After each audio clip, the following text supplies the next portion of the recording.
So, welcome everybody. Tonight you get to listen to two of the most boring people that were ever in this room, just to explain a little bit why you made a big mistake to be here this evening. Juan Herreros, I think, is one of the most subtle thinkers about the position of architecture in society, and he's doing that through his work as an architect. But I think he has you could almost say, a classical understanding of the meaning of the architect. This means also the architect is some kind of public intellectual, somebody who thinks about technology, about the economy, about society, and can move very quickly from a discussion of a small detail of a house to a sort of general structural condition in the economy, and is an unbelievably beautiful teacher. And so we feel really honored that Juan is a professor here at Columbia University, in addition to his responsibilities in Madrid, where is his studio. So I hope it's kind of obvious. Big mistake to listen to Juan Herreros. It's really hard to think of somebody more uninteresting than Juan. Even more dull. The complete disaster, Saraceno.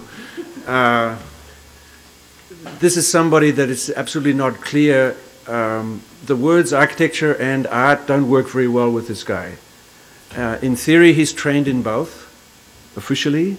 He could even probably get some kind of license to be a practicing artist and a license to be a practicing architect. But he has a way of confusing those definitions, which I think is in the one hand quite new and quite original and strong, and I think its level of innovation is very much connected to Argentina and this kind of cutting through the discourse from below, from Argentina, and not observing polite conversation along the way, just going very, very directly to new modes of practice.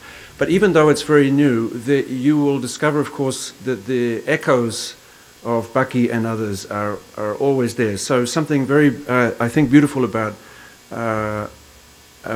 this guy is that somehow he's doing very contemporary work, but it makes you think of other people in the field of the past. And then when you think of those people, for example, Buckminster Fuller, again, you would be so stupid to call Fuller an architect. Just would feel like you did not understand Fuller very well.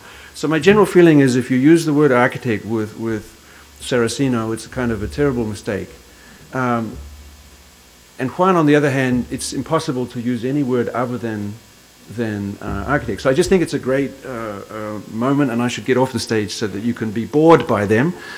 But just to let you know, structurally, this is the beginning of a series of interventions by Juan here in the school, in which he's asking the question, he will say it again more beautifully, what happens right now in the political economy of today?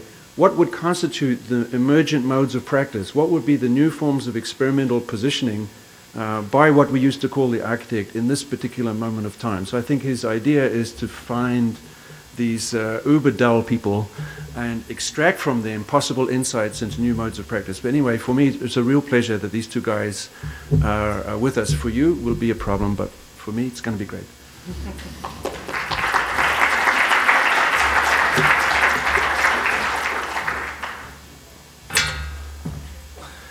Well, it's a big problem to talk after these words. Okay.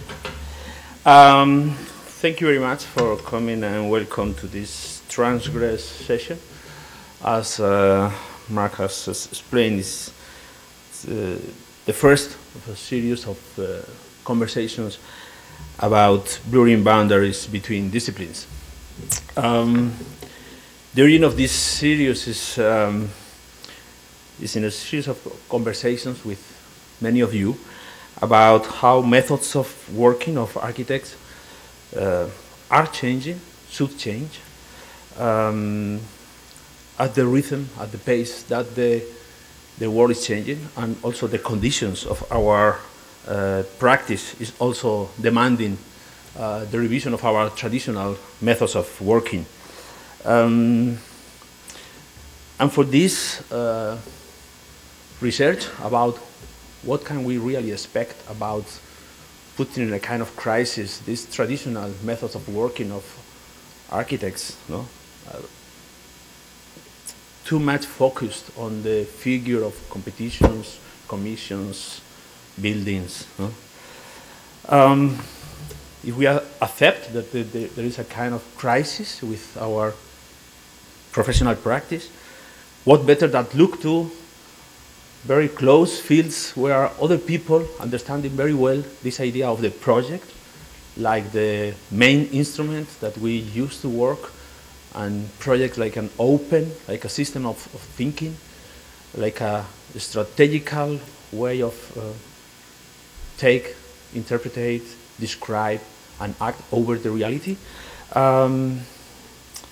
It's not exclusive of architects, and how are they doing?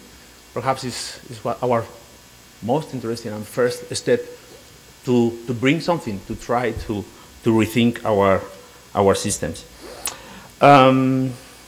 So this is a series about emerging practices in architecture, and we will try to discover them in the not so emerging but contemporary practices in other fields. And the first is this mix of architecture and art with Tomás Saraceno. Tomás Saraceno is a researcher, is a theorist, is an artist. Was an architect, is an experimental builder, is a social explorer. His production usually is described close to the utopian exploration of the limits of fantasy, space, gravity, and the exploration of a possible future. What I think is great in his work is that all this ideology could bring exaggerate nostalgia of the modernity, but he really takes and reinterprets all this heritage in an incredible way, not being in absolute like a romantic position, but absolutely looking into the future. I think this is the real meaning of the word project, something that all we do. A project is the projection of something into the future. Artists and architects can look into the future, can describe what could happen, how could be this better future, and help others to discover it. No? So this is why I'm really happy that the first of this series is with Tomás, because his work is mixing incredible ingredients, and this is also something very, very special. We can talk about basic instincts like jumping, flying, or floating, but also about social behaviors or new urban configurations. In every of his pieces, installations, actions, workshops, also through the teaching of the pedagogical activity, Tomás is exploring all these possibilities of the emerging practices. But it's at the same time a kind of multidisciplinary work with all the contacts that he needs to have with sophisticated technologies and materials. But at the same time, it's a kind of do-it-yourself master. No?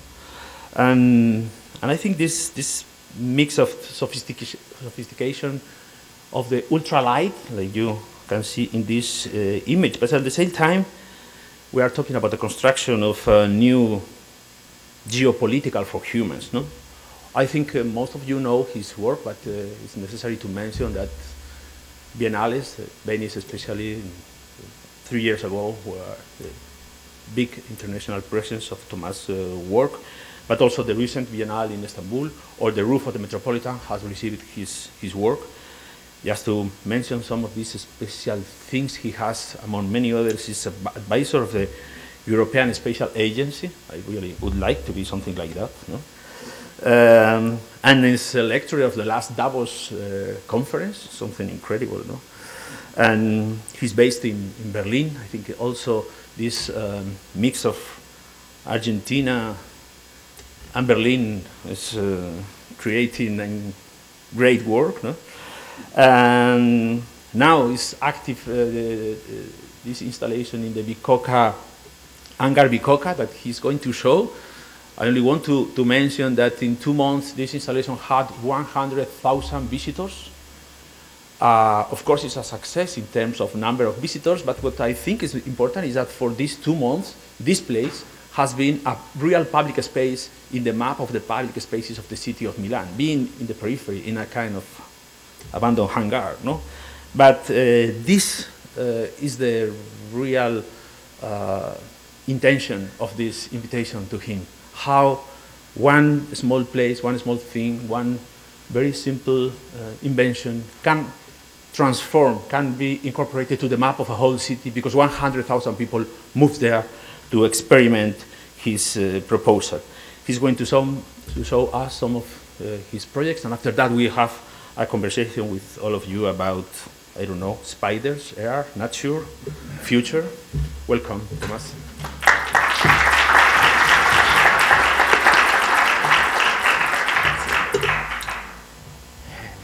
Well, thank you for inviting me. I feel kind of as kind of being kind of among many friends. I know Mark since many years, but before even I know Juan Herreros from Argentina, like maybe 12, 15 years. He was a great person who kind of pushed me a little bit to move forward from Argentina and then come to Europe, and it's really a pleasure to be here today. I always thought in somehow I have kind of a problem that I can never kind of select the images that I want to show you. Somehow, you know, it's a kind of an excuse that I give myself not to be well prepared also. This is why I thought that maybe it's a good idea to kind of to switch the lights off, then I don't see you if you sleep in between, and then if, as Mark said, it's completely boring, the failure at least I do not realize it so straightforward. And the other thing I always thought, like, I think so there are like, to be honest, I don't know how many slides, but I think so there are more or less 500. Does it mean if we have to go through 30 minutes or 20 minutes, I don't know how long you want to talk, 30. I thought, you know, maybe in the future, you know, one great way of kind of interacting between us will be like to give to all of you one of these clickers. Does it mean you just will start to go through the presentation, and then I will be able, you know, when all of you kind of stop in one image, I should start to talk and try to, you know, say something intelligent about what is going on over there. And somehow, you know, there will be much more kind of a feedback, you know, it's kind of zapping in front of the TV, kind of, well, you know, when it comes the next one, knowing that there is this kind of impossibility to having 500 images, which somehow, you know, as Tarkovsky always said, you know, it's like I will give you 50%, but the other one is through the imagination that you will have to kind of rebuild this idea. And also I take it myself, you know, this is kind of an experiment to try to weave something that I didn't thought before. Does it mean, I don't know really where it will go, and I hope so maybe later with Juan, so in conversation with you here, or my spark in the future, my help to re-understand what I'm trying to do, which I'm not fully conscious all the time. Somehow also that then, you know, I thought, you know, it's a little bit to show this, let me see if I work with this. I have to point it up there. Mm-hmm. That the 500 will get really difficult to go through if you stop with the first one. Okay. Okay. But yeah, I thought, I mean, this is a very simple kind of object which somehow also it kind of helped me to delay this kind of possibility of perceiving something, right? And it's very simple, it's just like kind of a wind turbine, which have a small sensor, a magnetic sensor, and every time one of these blades, which is moved by the wind, pass through this sensor, you take a picture. Does it mean, a little bit going back maybe to Buckminster Fuller and what Mark said, I think so, he have a beautiful graphic where he put in one coordinate the capability of remembering something, let's say in a computer is like a kind of the amount of gigahertz that you have, and the other one, the RAM memory, how much, or the capability you have to process this information. I thought, and then he kind of defining this graphic from a kind of a unicellular to a planet, to a human, to a plant, and then, you know, I mean, you always have kind of this idea of, you know, you have some friends who kind of remember everything, And but somehow, you know, they say, well, when was the war? And they say, well, what, it's kind of a huge encyclopedia, but they cannot handle so much. What they do with this information, they kind of repeat it. And there are some others which kind of knows what they know, but at the same time, they can process it very fast. And this is how he defined this kind of the intelligence, or how much is this ability to remember something and to process what you have, what you can do. And somehow, you know, this machine somehow is kind of try to play with this kind of reiteration of capability to perceive something while at the same time have a problem of processing something. I mean, very simple, you know, when it gets very, very windy, the camera have a kind of a technical thing, you know, it's like the machine of the photo camera, when you press full speed, it says memory full, memory full, memory full, you know, it cannot take more pictures at a certain rate. And at the same time, you know, have a problem of, for me at least, to imagine what are you looking? You know, for example, when I was putting the camera and say, well, let's start to look at that scene because I think it's interesting. I don't know, the clouds were moving at a certain speed and so on, but, you know, there was no wind until the night. This means the direction of what I was trying to see was not, you know, until it did not get windy, was not start to record something. And at the same time, you know, then what it appeared, then is a video, for example, you know, it's like the moon kind of, it never has some kind of a fluid transition. And then somehow disappear because the wind disappeared and then appear somewhere else, you know, after 2-3 hours in a location that you didn't expect it. Somehow, you know, it's like a, you know, for me, it's kind of this kind of endless try to trigger curiosity toward the capability to delay the perception of something. For example, you know, I'm always saying like, you know, it was kind of by mistake also that now when you see the glaciers that they were melting, something that you never expected that will kind of disappear. At the same time, you can compare very quickly, you know, and they use it to say, well, the glacier in the first time that it was taking a picture, somehow by mistake also, you can see the relationship. I mean, you kind of, it's kind of this future past history who tries somehow to maybe to remember something which will at the same time, at this current time, or I was not able to give me myself a time to see something which might be there. Anyway, if it takes so long for the 3 images, the 500, we will never get it there. But the other thing is, you know, is this kind of impossibility, and maybe what I will try to say is like what is not in the images here. At the same time, no, I didn't show you the video of the other thing. But one thing which is great here is what it happened at night. Well, this is one of the flattest surface on Earth. No, it's in Bolivia. They use it also to calibrate telescopes up in the space, 100 kilometers and above. This I mean because it's you know there is very little difference of level between one point of which is 100 of kilometers, and the other thing is like kind of a huge magnetic field. This means we didn't went there with GPS. We went with a compass. This means you know the north in one moment is here, then the other moment is here.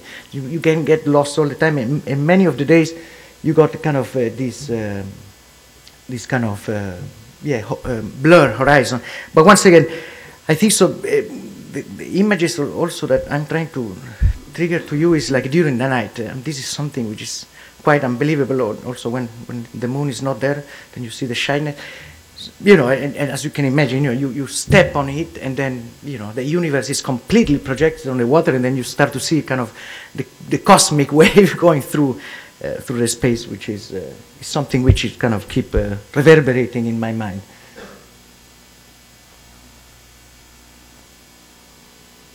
Yeah, that's the image I want you to show during the night. Anyway, I thought then later yesterday talking with Juan, I thought like maybe I reverse the presentation and I start from one of the last projects that I thought I wanted to show you. But I was always kind of curious. You know, there's this great story of Fuller also when he said.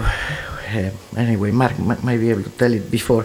But anyway, I was curious about, you know, when we talk about cloud cities and then from how we might kind of navigate from cloud computing to a cloud city and how we might be able to make it tangible in a kind of, in another sense.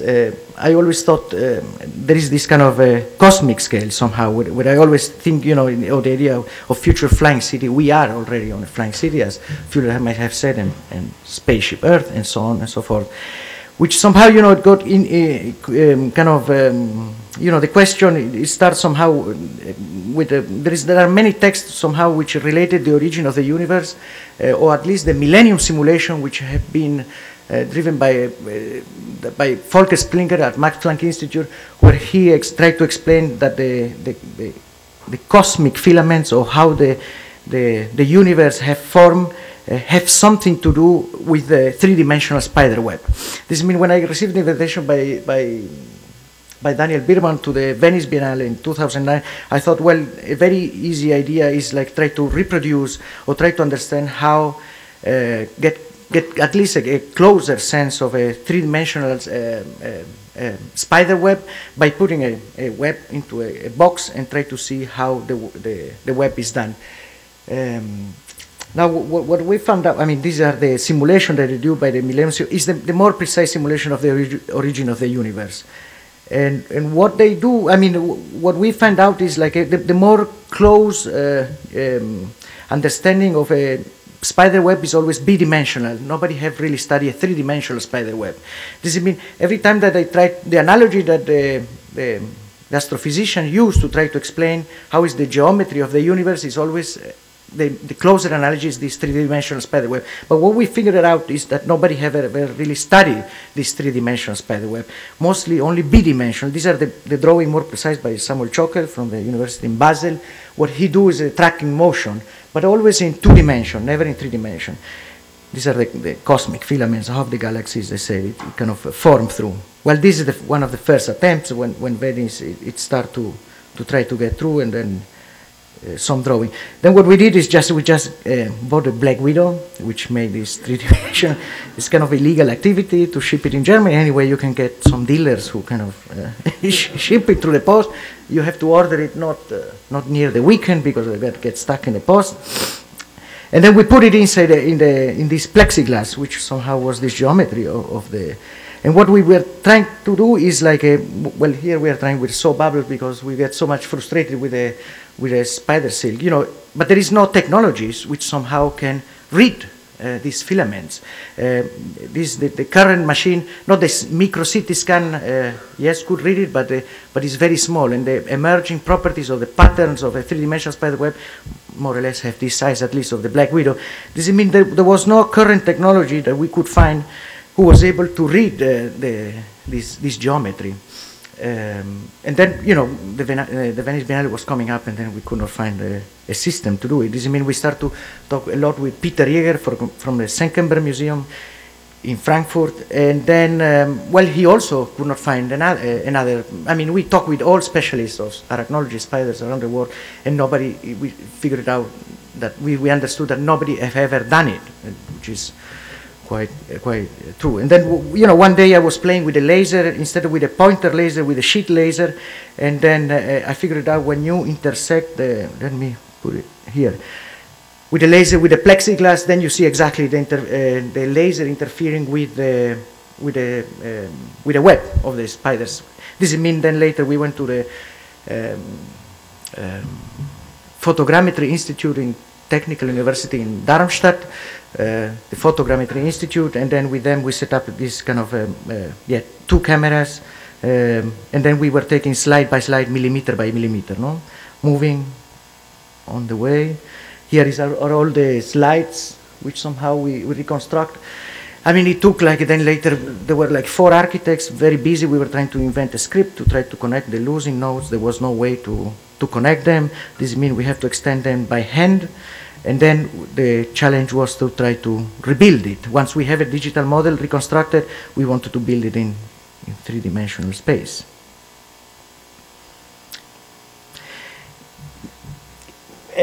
What was very complicated is like when you have a node in space, basically we put all each time that 1 or 2 or 3 more threads connect in one point, we will mark it in the same altitude in a space. But what was happening is like when you start to connect one to each other and then another one, you know, one thread might bifurcate in 2, then in 3, then in 4. This means the tension that you have to put to one thread to keep all the nodes in this right position was pretty complicated. Also because spiderweb have 7 different, at least the black widow one, type of elasticity. This means some threads are much more elastic, some not, some yes. This means we have to design kind of a flexible system which somehow allow us to get all the segments in tension, but at the same time keep the nodes in the right position. This mean was quite complicated on the construction. And it took us quite, it was almost 2 months of work. Yeah, this is when it was built. You can see, I mean, for example, it's kind of pretty chaotic in one moment, then you get kind of a valley of a layer, then it can get to a retreat funnel where usually the spider eat the prey, and somehow you visualize. Also by photography, I mean, many artists or photographers have been trying to visualize. Usually you try to make it visible with a cornflower or with spraying water, but it's very complicated to see. Well, then later this work, somehow also was presented in a World Congress of Arachnology by Peter Jäger. Well, there have been like 4 scientific publications. Now recently in a residency at MIT, I have to name, but with Marcus Boetler, we are trying to, he's pretty much interested now in the reconstruction, in the kind of a geometry and how this might be used. I mean, it's very interesting, but they usually, all the study they have been doing is always B-dimension. Does it mean, since we are the first, we have a 3-dimensional spider web, a lot of studies. Also another paper have been doing in the method of the scanning. Then when I was at the International Space University by the European Space Agency grant, I met Gilles Clement, who is kind of a leader in experiment in International Space Station. He said, "Oh, Thomas, you discovered a method to scan 3-dimensional spiders. Why we don't send spiders to the ISS, International Space Station?" And then I said, "Well, perfect." Then we wrote a paper together, and now we've passed like a 4-step of revision from the paper, and we were missing the person which is MIT, the engineer. This means now I think so. Hopefully we will get it there. And then there is another one which is Robert Sinclair from a mathematics university in Japan, which is writing a pretty interesting paper on bifurcation. He have an idea of all bifurcation natural planar, and this means when he called Peter Jäger, he said, "Well, somebody in the world who have a 3-dimensional spider web analyzed or digitalized." He said, "Well, talk with Thomas," and then we give him the paper, and I think so he's writing another scientific paper on that field. This, I think so, it was pretty interesting, which is something which is and also for me, was very simple. The thing is like usually these astrophysicians always relate the geometry of the origin of the universe with a 3-dimensional spider web, but at the same time, the 3-dimensional spider web was not at all studied. This means all the time they use an analogy which maybe is more far away of what our understanding of the universe is. It's like we know only 4% of what the universe is, or we have named it, or we invented name. The 96% is this black matter or dark energy that we don't know yet what it is, but it represents the 96%. And at the same, the more closest analogy that we find is something which maybe, even the Tegenari is a 3-dimensional spider web you can find in every house in a corner, but at the same time, it seems there is a huge gap between these two things, which was funny to start to talk with astrophysicians and going to arachnology, say, hey, these have something to do with this, and then at the same time, both of them without having the knowledge of getting a little bit more into the study of how is this geometry might have some similarity between both of them.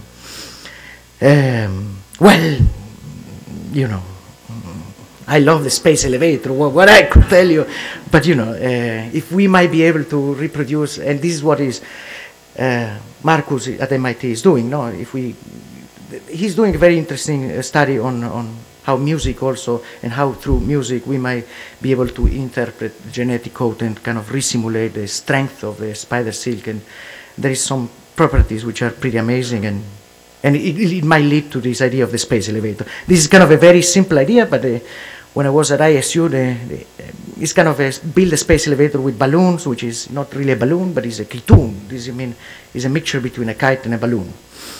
We are in Argentina. This I will go through. this is a drawing by Paul Davies on space-time foam, and I think so. Maybe I talk a little bit. This is a show that Juan Herreros was mentioning, that we have a beautiful panel with Molly Nesbitt, who is here, with Bruno Latour and Joseph Grima, and I don't know if I remember, it's forgetting somebody else, but it was in Italy like last week.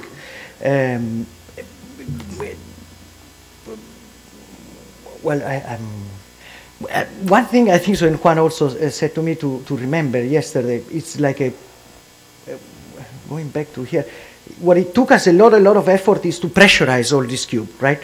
Because to seal it, because it's all air in a kind of a certain pressure in the cube who allows people to be up there. When there is no air, for example, in all the cube, just the layers go down very, very much like a swimming pool. It means very difficult to go out from it. And the other thing, which basically are like a kind of a lasagna, I explain it very, very simple, but there are 3 layers.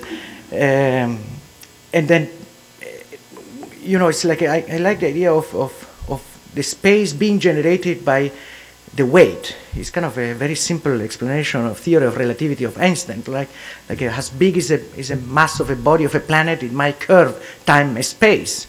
This happened exactly the same. When for example, let me put it that way, and this was very difficult for the, rescue people, building codes, and all these things that you don't want to mingle, but at the same time, you somehow have to find a solution, because when somebody's in the layer up here, it squeezes the layer in between. When somebody's in this layer, squeeze the layer in between. People would always say like, but how you escape, how you move, and then, it's all the time the space somehow appear with your own body, somehow. I like this idea of, and somehow it follows you, right? The space is kind of I imagine more like a science fiction thing, right? It's like there is no space, but you enter, you bend space, and then you move it. The problem also, it happens when there are 3 or 4 people in one place. That's a drawing somehow. There's this kind of chamber which appear and disappear at the same time. You can go very, very low. This is something also which, let me get, well, that's a model I was doing when I was at Städelschule, studying with Mark Wickley. And then somehow I'm happy 10 years later, something like this, it happened. I found it the other day. But let me get it, to get you an idea. Here, for example, this guy is pretty much in trouble, right? He cannot go out from there until somebody step on the back of the space, and then he is able to come up again. This there is a lot of is a space which demand a kind of a lot of synchronicity of how people move. No, it's kind of is toward an extent of capability of, and also somehow go beyond words, because you enter into the space and you don't have even the time to talk to somebody. You just kind of look in your eyes, look at the body. You have been in that situation before, and somehow, there is a kind of common understanding, and kind of, it builds up a kind of a system of solidarity, speechless way of moving. And at the same time, in some moment, you start to learn, no? Okay, I move, you move. To go out, somebody have to move in the other direction. Somebody might step here, I move to the other side, but at the same time I implicate the space of the other one. There is this kind of huge, all your senses somehow are very, very way, and you know that you are suspended also 20 meters on a 0.4, is a half of a millimeter thickness, which is also in architecture material is not really allowed to be up there, but anyway, we managed to do it. Yeah. The big thing which everybody was afraid that the plastic will close on top of you and you can kind of get trapped and you will not be able to breathe anymore. But somehow this didn't happen. We calculated and somehow it worked out. The other thing also, like I like to think about this piece, now at MIT and with the Media Lab and all these things also, there is a lot of things which I'm kind of pretty much interested on trying to see. I'm thinking like, let's say, like if we could have, and also like of how people use the space, no, and relate one to each other. Also to try to avoid panic attacks, because it didn't happen now only one time or twice. People get completely paralyzed, and you have to have there and rescue. This start to have sensor on people, or try to measure the temperature of the people and how they behave, and to prevent before something happened.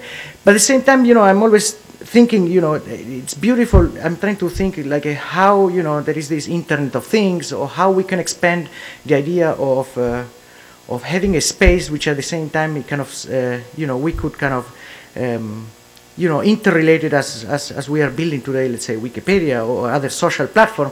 Let's say try to think this as a platform which at the same time, it kind of allows you to kind of build up something upon the relationship of other people, how they're using the space. And I think so, let's see how an MIT, I mean, one thing which I learned a lot is also like you don't have to tell people how to behave in the space. The worst thing you could do, and I was trying to tell the people who are there, is like, don't tell them how to enter. Don't tell me. If you set up a very precise rule, then it's the worst thing, because people entering, they're confident about how they use it. For example, the only what we say is like, okay, take out your belt and from knives and things like that, because if you strip, you kind of go through. But besides this, don't tell them anything. It's kind of it's a lot of psychological work. It's more like because then, they are there and then it behaves much better, all the piece, It's like people are, the senses are much, much more aware.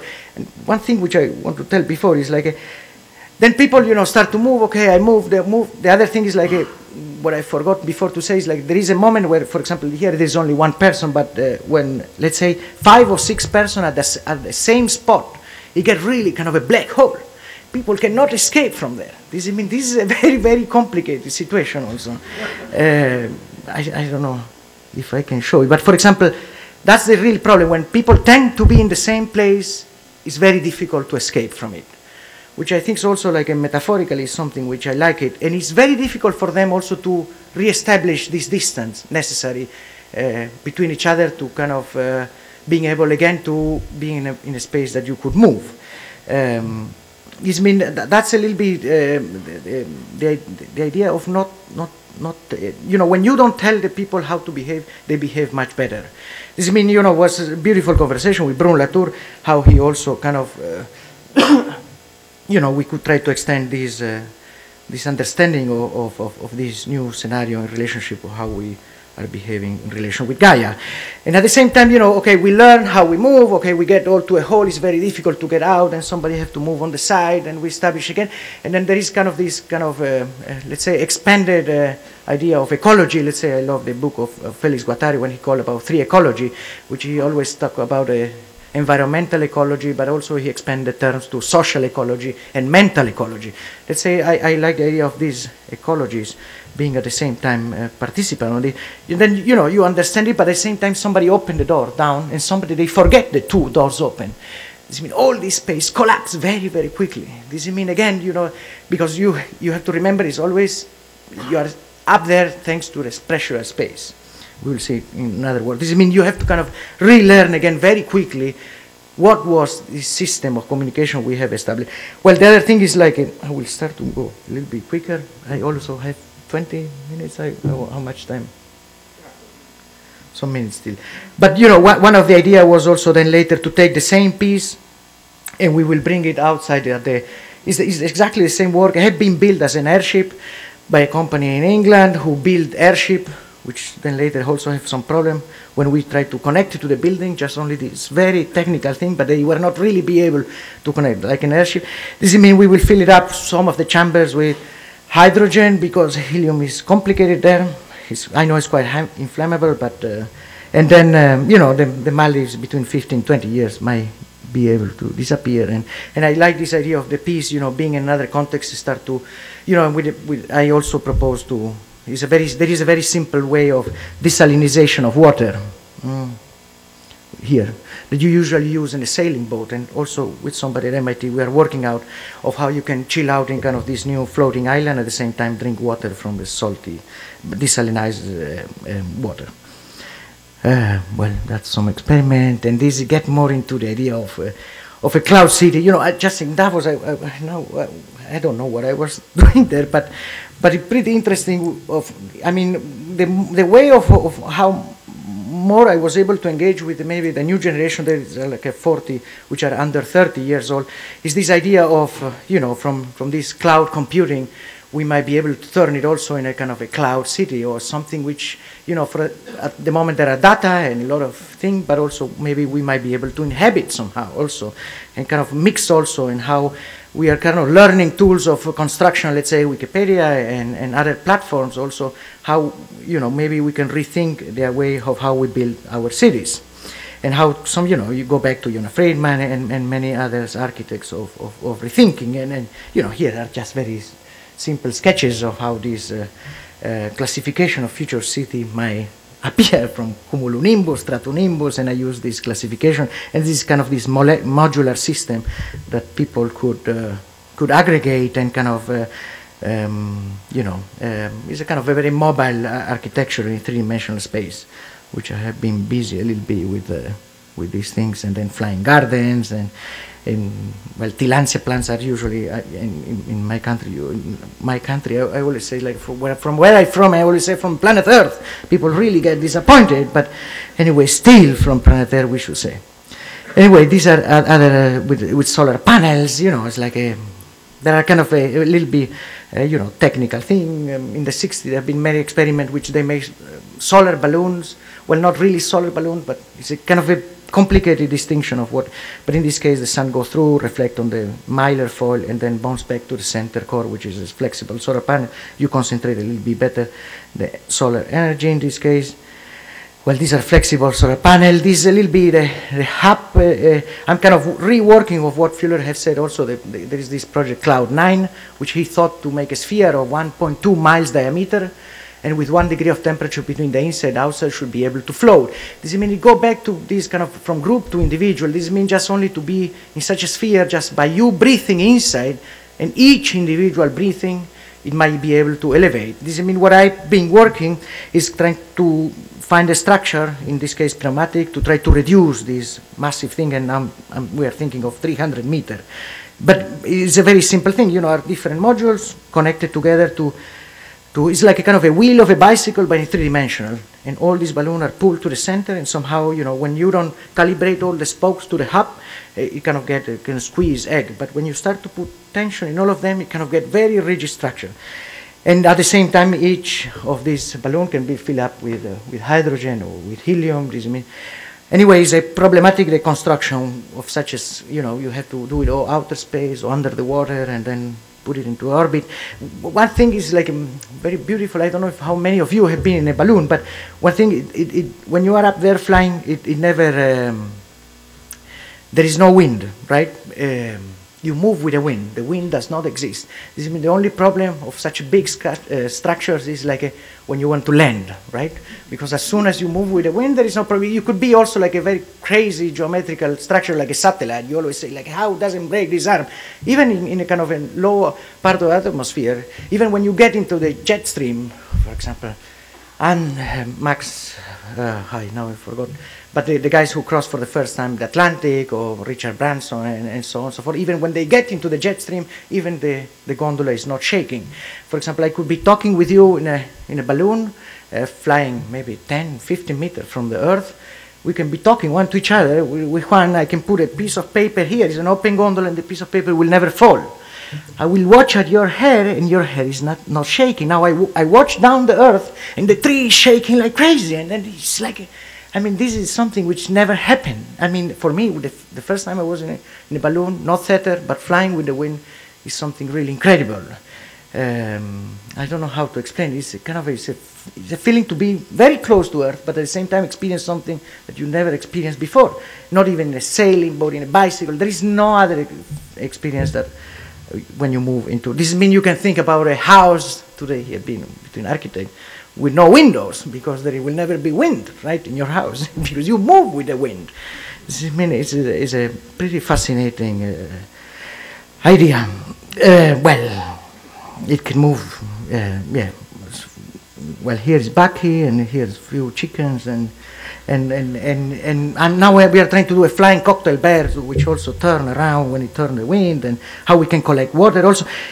For this idea, what I was telling you about these pressurized spaces, this was very complicated also. For example, these are 15 meters high, and remember also, when somebody enters in the lower part, here the communication was more difficult because, you know, all the structure collapsed very, very quickly. This means the guys up there, when somebody was forgetting the door, it's like, close the door! Like, because it come down very, but then this is more for you to understand, but it worked out somehow. They managed to get up there. Well, and then this is a little bit, I think so I will speed up a little bit, but here it comes with this idea of trying to find a good geometry of connectivity between different spheres. There is this Fell and Wire geometry from the two physicists in the Trinity College in Dublin. I visited Thomas Dennis Wire, and they found this kind of perfect geometry of how to combine, and it's basically based on saw bubbles, and then, you know, it came up the work at the Metropolitan. I'm trying to watch my screen. Let me see, but that doesn't matter. But yeah, it was for me as a little bit challenging also of trying to, you know, I was always obsessed about this idea of building an observatory, you know, or building a telescope. And there is this idea, I think so, which is in the Carl Sagan book, which is the story of Stanislav Lem. There are people on planet Earth trying to see if there is life in another planet, and then they build a telescope of that diameter. They look and say, oh, there is nothing up there. The next year they build the biggest telescope, this dimension. They look and they say, oh, again, nothing. The next year they build a telescope a little bit bigger. They look again and nothing. And then they keep going. They build a bigger telescope, and then there's a moment that the telescope is so big that the other ones see first the telescope, then we through the telescope see the other one. In this case, you know, this piece is kind of this impossibility to try to build something that you don't know really. And it's somehow the work of the artist, at least for me, as I understand it. You know, you invented some devices which somehow allows the other people to delay the perception towards it, which at the same time allows you to, the other sees things that I'm not able to see somehow. And in this case, it challenged also, you know, to say, okay, the Central Park appear up there flying, and then there are some, and then at the same time, you know, I thought also it's like a kind of a solar clock, which is kind of a sundial, which somehow I always was curious to see how buildings around the Central Park will start to get light in different, you know, the signs are the sites of the clock, are the buildings around the Central Park and so on. And then I speculate also if people on the International Space Station might be able to see the reflection, and then I calculate the orbits which were going on top of the Met, and then trying to establish a conversation with a little bit the surrounding of the piece. And somehow you also, you know, it comes back this idea of the salty lake to try to bring the sky down on the ground where people were walking, and trying to, you know, was also a difficult moment also to try to see how many realities you are able to perceive at the same time and then move comfortable toward it, right? It's like kind of a challenging of capability of see. It go back to the idea of the images, no? It's like a kind of how many images you are able to see, kind of, I mean, for going back of this idea at the beginning, you know, like you perceive 24 or 36 images per second. Now I think so David Cameron is filming with 60 images per second. This is meant to see flow motion, and I think so in the 50s or even earlier they've been doing these movies that they film maybe 150 images per second. You are able only to see 30, 35, but the rest one, they are this kind of subliminal image. You would never see the image of Coca-Cola, but at the same time you watch the film and you want to drink Coca-Cola, you know what I mean? It's this challenging of capability of perceiving something, and at the same time, you know, speculate more with the architecture also, how the sun, it might be able to bring down and still warm up the lower spheres. When we think about like a kind of a huge spheres and extended network, and here we are at Alexander Calder house atelier, which I was having a residency, and we are trying to cook a chicken in a solar balloon. Anyway, Jula Kosic, this is something which maybe with Columbia will be interesting to extend the idea. I'm very interested to meet John Powell in San Francisco, and maybe we might be able to invite it, but he's very serious of how to make this three-step architecture to reach outer space only with lighter than air vehicles. This means, I think, he's pioneering in this technology. He have been, DARPA have bought also some patents about his inventions, and I think so he's pretty advocate. We are kind of both fascinating about some of the ideas. So when we talk about solar balloons, you know, there are only 7 things in history of humanity which have been built. And when I talk, it's like this is a plastic bag, polyethylene, 50 micron with tape. and then just you have an opening like a normal balloon on the top. You can control the altitude, and basically, you fly only with the solar energy, right? Well, there are different technical applications how you can build this with Juan Herreros. Look, 2003, Juan. When we did a workshop in Palma de Mallorca, these are the participants and how we build this balloon. That's beautiful. I'm so happy to be here today. But that's how we built it. The first one was thanks to this workshop.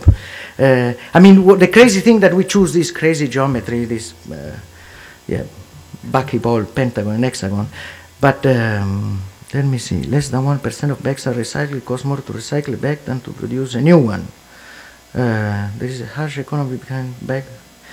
4,000. Oh my God! I get lazy to read, but anyway, they're the Pacific vortex, and this is this attempt to see how well if we think about the construction of these future flying cities, how we might be able to do it.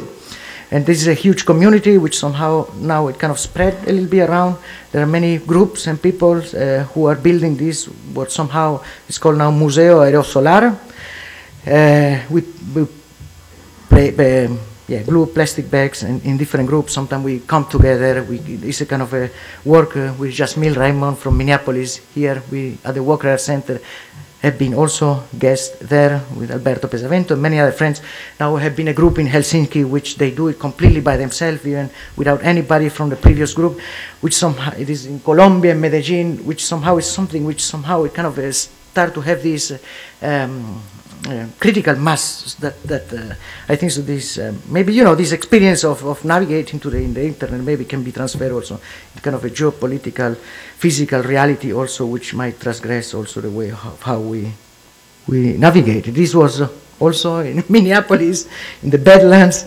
We are working with somebody from NASA also to try to control and try to, because the big problem is like they say we want to launch the balloon, but then they say, well, there was a moment that you have to be able to take it down, otherwise interfere with normal, with heavier than air, the normal vehicles, the aeroplanes. And this means you have to have a system that you send a signal, get the rope hot, and then you can bring it down. This means here we are experimenting of how we might be able to disinflate the balloon and bring it down. Here is a competition, as Juan have said. It was a proposal for a mobile clinic for prevent HIV in countries in Africa. My father had been grown up, well, I have been grown up traveling from all my youth, to what they call developing country, which is a term also complicated for me.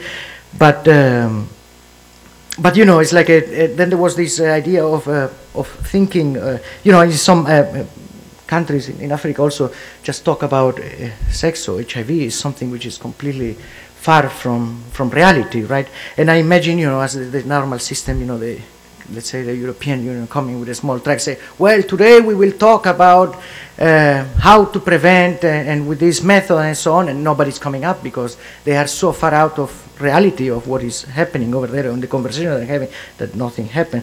And at the same time I say, like, why we don't build a balloon like kind of a shape of a condom?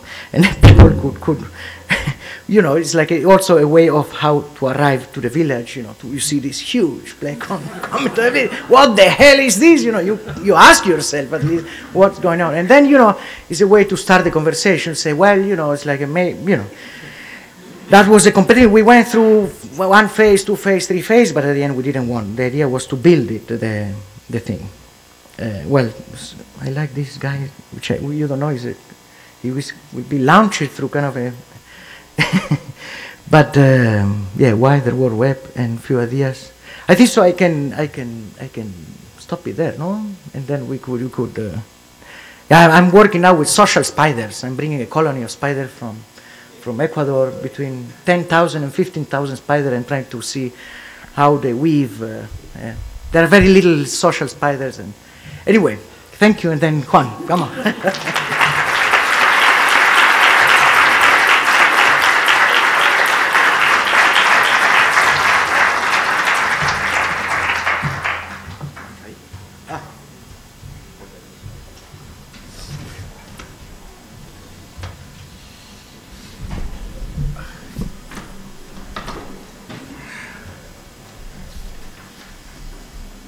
Well, and you want to have some water? Yes. Thank you.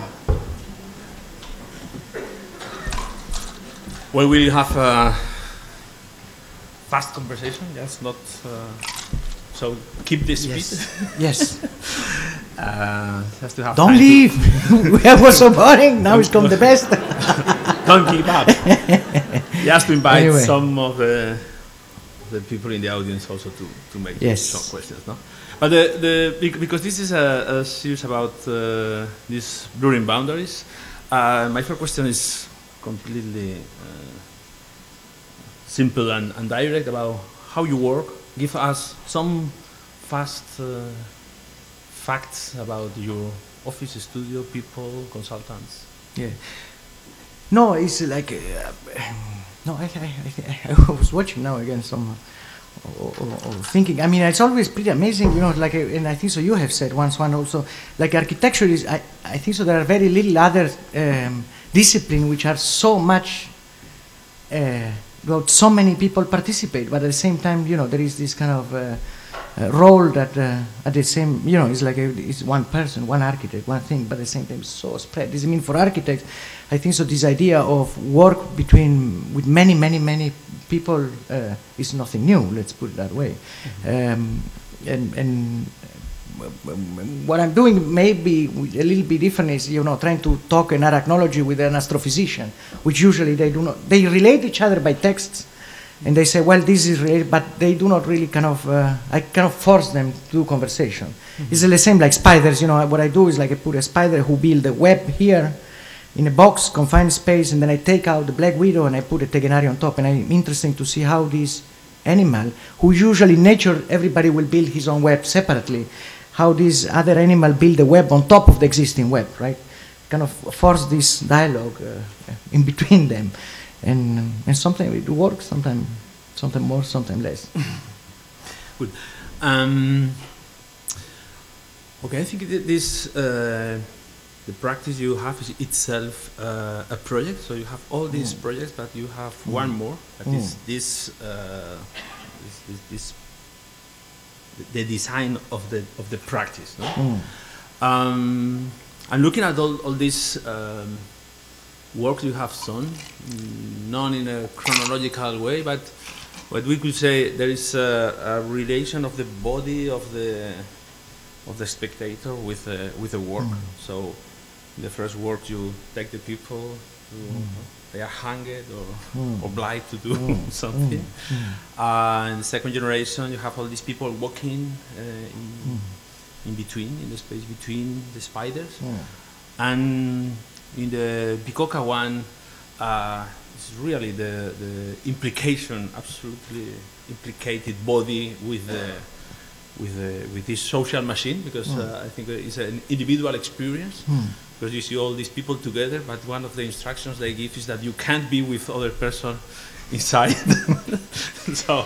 so it's you are forced to have a kind of individual experience, but you have to you have a permanent feeling about the belonging to a group of people, no? So that's because I define it like a social, like a public space, no? Like perhaps a very contemporary, no? The space that you use individually, but it's the real feeling that you belong to a kind of community.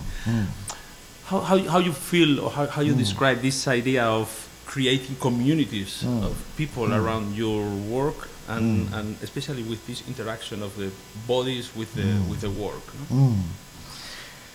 Yeah, I don't know exactly how to explain it, but you know, it's like one of the words that I'm just trying to rethink about what Bruno Latour has said when, you know, when he watched he engaged in a conversation with Peter Sloterdijk on of his spheres of a network, and so forth and so on. But also, like, I think so one which I'm trying to extend also the conversation of this is try to turn it into, you know, musical instrument, no? And how you know, somehow when you touch one of these strings, you know, how much, you know, it might reverberate to another string and to another string to another string, that somehow, you know, all this interconnectivity might produce a sound which is still something that you can recognize. Or somehow also like the movement of the people in the piece, you know, you can trace a pattern that somehow it kind of maybe form a kind of a community, as in Museo Aerosol. When we build this balloon, somehow, you know, there is always like, or in social spider also, there is a kind of a critical mass which somehow from this colony then split and then start to form another colony. But at the moment I'm trying to also to, I mean, the only word I could say is like try to reinterpret through this kind of, I'm trying to build a kind of an instrument which somehow, you know, I'm always trying to challenge if we could do like a huge instrument but it's only one single instrument who can be played by many people. Does it mean, I forgot now the person which I talk at MIT, but let's say when you play drums, you know, everybody, or batucada or whatever, everybody have his own drum and then his own playing, and then you know, or a coro, you know, everybody have his own instrument, but in this case the idea is to build a huge instrument that for example, if I play here and you stick here and this is a huge reverberating drum, will be based more on annulation, he will say, no?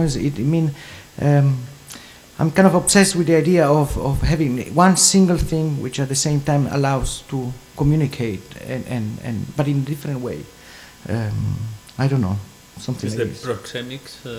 Well, yes, we could say it's not Edward Hall, no? Yes. The right who wrote the invisible dimension, the hidden dimension, right? The proxemia, and how culture might perceive space in relationship with the background that they have and how they move, you know. And he made this beautiful tabella, so kind of trying to interpret these, you know, for example, people in France, you know, they're not so keen of smelling, and the distance that they have one to each other, and then, but also how it changed also in relationship with the knowledge that you have of somebody. For example, he said, oh, we are all now today in a room, and then we will be talking one to each other, you know. Each culture have kind of a distance also how we talk, no? We kiss 3 times. In Argentina, we talk very close. In Germany, it's a little bit more distant. But at the same time, it also depends of the knowledge that you have to the other person, no? This means we can be all talking here, but in one moment they will say, okay, we will name the President of the United States. And somehow when they say, well, it's Juan Herreros, then the distance that I was talking somehow grows also, no? Does it mean I like this, you know, when Edward Hall also defined this of the distance that you use space according with the knowledge that you have of what you are confronting, right? Before we were friends, now you are somebody else, and then suddenly this distance, it grows, no? Towards one to each other. This question of the proxemics is one of the provocative aspects of these last works is that you manipulate the relation between the people. So perhaps you can find yourself too close to somebody or too far, or somebody is disturbing you, no? Like in the space form, or yeah. No, what I can tell you, for example, in Hangar, fall into the with somebody that you don't know, for example. The proxemics is broken completely. You know, that's interesting. But for example, with the smell, I mean, in Brazil, when were these spheres one on top of each other, that was heavy. Sometimes also, you know, people intentionally were leaving the door open because. But yes, it's true. I mean, I'm just thinking now when we're with Molly in HangarBiococca, it's pretty a physical challenge also of being conscious of how you move and how much your movement affect the position of the others. You know, it's like something which is. So Bruno has talked about the how you really are like working for a kind of contemporary citizen, some nomad or displaced, and making visible an agenda of this amalgam of individual experiences and social construction, something like the Radicante of Nicolas Bourrian, or also Joseph Grima. This last meeting in Milan was talking a lot about this. How you really feel that this happens? Because for the people, for the visitors of the installation, it's a kind of surprise. I don't know how conscious they are of this, or how it's part of the intention, but the provocation is absolutely there. No, I'm fascinated always, like to think like, I don't know, I mean there is also a problem about quality, quantity of but you know, this, I mean, the movement of open source, I mean, it was pretty interesting. Joseph Grima, how he was curating the design biennale in Istanbul. Then there was all these kind of, through design, this kind of open platform of people collaborating to building something together, right? And I think so it was pretty amazing. I have never seen a biennale in this way. And I think so, you know, it's like, I'm always saying, like, oh, how long it will take also for the kind of, you know, try to engage, you know, people on rethinking how cities also are built, you know, that are not only a business of developers or of elite artists or architects who kind of, but you know, like a really kind of maybe there will be a moment that we could kind of start to maybe with this kind of, or how to expand this platform to kind of an interaction of the way, I mean, and it's amazing today with, you know, with Google Maps, or how we navigate to the city, and how, you know, I think so this division between digital and physical is not so, it doesn't kind of help so much the dialogue, but at the same time, you know, for example, with Museo Aerosol is something which all the time I'm asking myself, you know, it's like how, you know, it's like with something very, very simple, you kind of engage the possibility of participating in something, you know, in these cases, in imaginary, you know, it's like thinking like, oh, well, with a plastic bag that you throw away in the garbage, which is a problem that it lasts 10,000 years to kind of dissolve, you can use it to build something which somehow you added a value because it's a museum, right? And then the problem of something which you have to last very long is suddenly kind of capitalized towards something which is positive. Okay. But yeah, I'm interested on trying to, and I think so also, you know, in kind of a geopolitical situation, you know, it's like, you know, my family was not allowed to live in a country for over 10 years during the dictatorship period, and then my parents could come back when I was 10 years old and left and right. But, you know, today when you navigate also, I mean, the freedom that maybe young generation learn every time that you navigate in a web page, no, you surf from one place to another one. I mean, beyond the kind of, maybe one of the limitations is the language still, but otherwise, you know, I never ask myself, oh, this web page is from which country? You know, I mean, I think so you learn the process of moving very quickly through a kind of in a world, which somehow also then later when you turn it to the reality of you wanting to travel from one place to another one, you got kind of this kind of old-fashioned geopolitical border, which does not correspond at all when today how also we use the resources of the planet Earth. This, I mean, you know, I mean, and many of the works also challenge this idea of how we you know, it's like kind of for me, like this idea of Clausewitz is kind of is a problematic enough to put many problems, too many, that I cannot solve all of them, any of them maybe, but you know, it put in evidence what, at least for me, I would like that what architecture could also help to re-understand some of the problems that we are living today. I'm not sure that you solve the problems. Yeah. I think you invent them. But, no, you have mentioned after this comment. I remember you have mentioned in one moment Gaia. What about the construction of this self-regulated geopolitical system? No, where we could talk about an idea of nature based on atmospheric conditions, looking permanently for an unstable equilibrium, or trying to equilibrate all these forces. Is this part of the ecology that you are really interested? Yes, yes. Oh, I mean, when I was mentioned, I think so. This book of Guattari, you know, when he always talk, you know, we are so much used to talk about the environment, you know, the ecology of the environment, kind of forgetting maybe this kind of idea of social ecology and mental ecology. I think so. This kind of, at least for me, kind of release the terms to work horizon, which usually are not so much thought and how much are so much interrelated one to each other, and somehow also all the works also for me is kind of this exercise to see how much, you know, in Latour terms, you know, this actor network theory, you know, to try to discover which are the actors which somehow influence the piece, you know, somehow, you know, it's like I mean, you're never, I mean, one of the big problem of this work is like for example, you are not really, I mean, and when you open the door, you open the second door, and then you get all this air coming through you.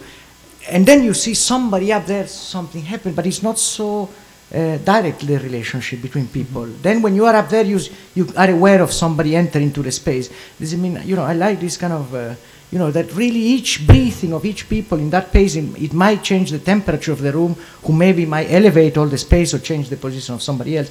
But, you know, so for this kind of, I said to Bruno, I mean, why you don't, I mean, I've been like fascinated now on Davos. One of the big conversations was all about this big data, no, of how the sharing and how incredible is the capability. And for sociology is a dream, no? And I said, well, Bruno, they never invite you to, why you don't, I mean, and I was sitting on a table with the person from how is this, was the person from Google, the person from Facebook, and a person from Bing, the Microsoft search office, and the panel was directed by Bloomberg. And then it's amazing how much, you know, it's like, because everybody is kind of aware somehow that they are using your information to a purpose that you don't know which one is the purpose at the same time. And I think so it's amazing, I think so, what can be done. You know, for me, it's a kind of big revolution of really understanding, I mean, all the capability that these have, you know, today with the mobile phone and I mean, it was really incredible. I mean, for me at least, open up a kind of... yeah, it's incredible. Perhaps we can give the audience the microphone. I don't know if you have somebody to do that. There is a microphone for this person. While the microphone comes, we can dedicate 1 minute to talk about modern nostalgia. There was an exhibition, no, I opened today the New York Times, there was somebody... Exactly. How do you negotiate somebody it? Would, no? Well, no, I loved it. I never managed to enter Terminal 5 of Saarinen, no? I think so. There was beautiful pictures in the New York Times today. And what else was there? You might have seen Mark Weekly. It was Terminal 5 and I don't know what else. But I think there was a show once recently created in Terminal, not recently, what it was, like a couple of years ago. Anyway, yeah, I love, in Argentina there are great samples also, Amancio Williams, and so on. But well, and some others not so well known. No? Yes. Okay. I have a question. Yeah, I think your work is really incredible, as you keep saying. But I have a question about your collaboration with scientists and the way you're using the word bidimensional and three-dimensional. Because you showed these drawings of spiderwebs and you said, oh, they're bidimensional. I wanted to build them in 3 dimensions. And I think a lot of the scientists that you're talking about and the cloud that you're talking about and all the big data, it has many, many more dimensions. And so I'm curious how many dimensions you think your work really is, because it's way more than 3. Yeah, sure. 11 and more. I mean, yeah, how you help scientists, how do you help scientists define that? Because I think they only draw in 2 dimensions because they can't figure out any other methods. And so what they're trying to describe is much harder. So do you care, are you more inspired by science, or do you feel like you collaborate more? Like, what's the relationship between you and the science? Well, the only what I can tell you, you know, I love, I have invited Brian Greene, actually, because he's teaching here at Columbia, and we exchanged some email recently, but, you know, one of the big font of inspiration also when I was doing this kind of lasagne idea, no? It's kind of this, the universe is kind of a membrane, and there are actually many universes and many multiple membranes, and when 2 membranes touch one to each other, appear a black hole, and then appear another dimension, and people might be living in parallel universe or multi-universe, and that's a little bit what informs somehow the drawing from Paul. You should try retroactively, maybe draw some of those projects and then move to the next dimension. Figure out how many dimensions you really are describing. Yes. It'd be a great project. Yes. Maybe someone else can do it for you. Oh, but it's great. There's one question there. Hi.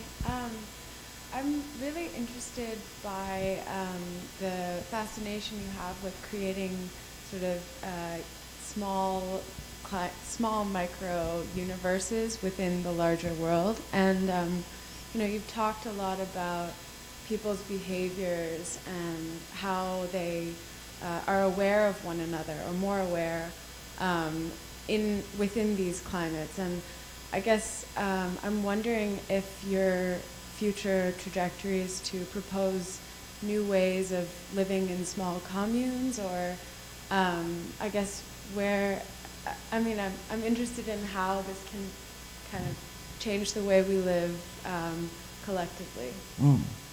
Yeah, no, the thing I don't know so much. How could be? But I always like the idea of aggregation, right? I always like the ideas like that I somehow, in one moment I can choose you as a neighborhood, and you, and you, and you, and then maybe I got tired of that neighborhood, and this kind of, you know, it might generate like maybe a cumulus city, which is crossing from I don't know, Berlin to Buenos Aires, getting that stream jet at this altitude, at this pattern, and then maybe we travel like we travel around the world 5 times, and then we got tired, and then you split, and then you build a community with somebody else. You know, it's an architecture which is much more flexible. That what I think today, you know, is like how we live somehow. You know, it's like and it's somehow also, you know, it's like more like tectonic plates, you know, like the continents also were fluid in some moment. But I'm thinking how, you know, also you can actualize it much more.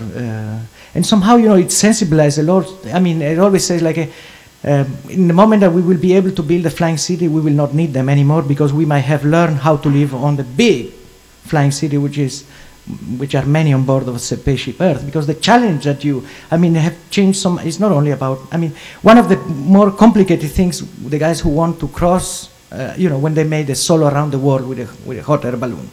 The more complicated is not so much to predict the weather patterns and all of that, but it's to get the permission to cross the airspace of all the countries. This means there is a lot of work to be done, not only on technically, but also on a political level, to try to open up these. And for example, all the baloeiros in Brazil, which is the biggest community of building of balloons, they usually do it with paper. It's a completely legal activity, but through SM, and they build these huge balloons, but somehow they manage. But it's like 2 or 3% of all the pollution of planet Earth also is produced by aviation and by heavy than air vehicles. This means there is a lot of conflict, because the government of Brazil have said, well, if you keep doing this, no big plane will land anymore in Brazil. This means they completely forbidden this activity. But going back to but these at the same time build a huge community of people on the ground. Does it mean, I think so, is up and down somehow. Great. This is the other question. Okay, can we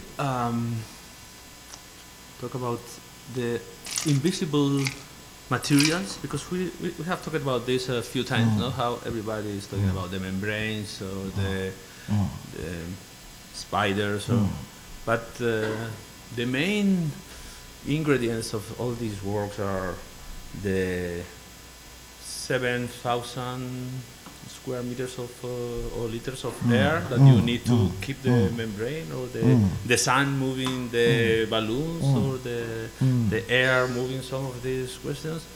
I think sometimes this is like hidden. I think most of the people going to the installation in Milan don't know about this. They think that the membrane is working for them. Not the air. In other cases, it's more evident that the sun or the air are moving the things. How you work with these atmospheric things? Because I'm almost thinking like I don't know what I was reading in the newspaper today, but all this problem with the drones and how these drones have been launched around the world, no? And somehow they are also invisible. No, you don't see them. And I have a lot of problem also of, let's say, on materials and how you build. For example, I was obsessed on trying to there is a kapton, there is a material. Also, I'm trying to extend the invisibility to maybe a materiality or something. But usually all satellites are covered with this kapton, which usually is a yellow material. And then I always said, like, well, if we manage to build like a balloon with a black kapton, that would be fantastic, because it's very strong. It keeps the temperature very, very high, and we could reduce the size and lift up much more people. This means I was calling like for maybe 3-4 months, and they say, hey, can you sell me black kapton, DuPont, and left and right.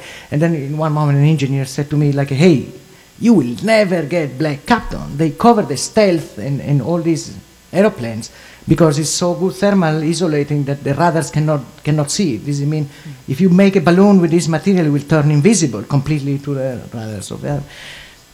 I don't know. Just thought about visibility or invisibility of something. Yeah, that's great. This is a problematic of seeing it. I think we can finish. It has been a great day, I think, to start this series. I want to just to finish saying, because you have mentioned a few times Bruno Latour, and this, I think, is a wonderful text he has written about your work.